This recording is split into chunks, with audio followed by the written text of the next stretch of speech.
Alors, un test a été mené par la DAC en conditions froides.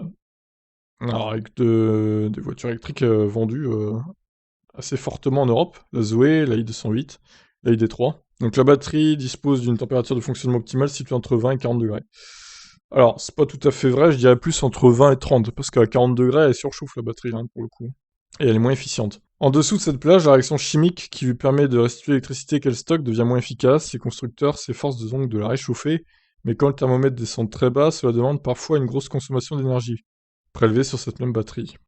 Alors, le célèbre organisme ADAC a procédé à ses propres mesures sur 3 modèles, par 0 et par 20 degrés Celsius sur un trajet de 100 km, sur le site d'essai de Penzing, effectué dans des conditions identiques. Il a relevé une consommation accrue de 21% par temps froid pour les Zoé et i208 et 30% pour les ID3.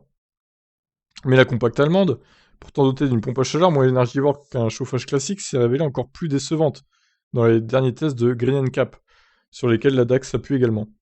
Ces derniers tests se basent sur le protocole WLTP avec un parcours de seulement 23 km effectué sur un banc.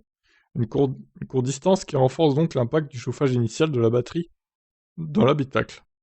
Dans ces conditions, alors que l'ID3 atteint une autonomie de 324 km en effectuant ce cycle par 14 degrés, elle doit se contenter de la moitié par moins 7. Ouais, alors, sur 23 km, je suis pas sûr que ce soit très représentatif, hein, pour le coup. Celle qui parvient le mieux à limiter la perte, c'est la Fiat 500, même s'il faudra tout de même composer avec une consommation accrue d'un tiers et d'une baisse de 25% de son rayon d'action. Ah, il y avait le Kona, alors Kona électrique 215 km, à mon avis, ils ont pris la version 39 kWh, hein, tout simplement. La Zoé 351, la Mustang Mach-E 300 km seulement. La Leaf i+ 332, Lexus X300E 224, ID3 324 et 162 km. l'ID3, visiblement, elle aime pas trop le froid, hein. Je sais pas si vous pouvez en témoigner, ceux qui ont une ID3, dites-nous en commentaire si la voiture réagit mal au froid ou pas. Pour limiter la casse, la DAC donne quelques conseils, notamment celui d'utiliser un des avantages des voitures électriques par rapport aux thermiques, la possibilité de les programmer pour qu'elles soient préchauffées avant de prendre la route, en profitant de leur phase de recharge sur secteur.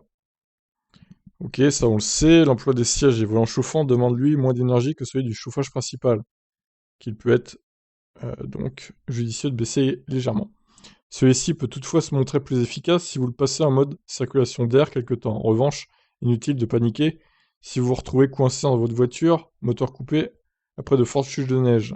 D'après la DAC, en gardant une température inférieure de 22 degrés, avec des gelées entre moins 9 et moins 14, il faudrait 17 heures à une Zoé pour vider sa batterie de 52 kWh et 15 heures à une e-up pour venir à bout de son accumulateur 32 kWh. Oui, alors ça, c'est en admettant évidemment qu'on parte avec le plein de batterie.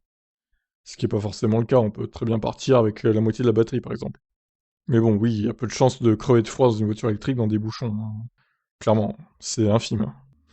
Donc voilà pour ces tests de la DAC, bon, ça vaut ce que ça vaut, et de Grid NCAP du coup. Qu'est-ce que vous en pensez? Ciao ciao.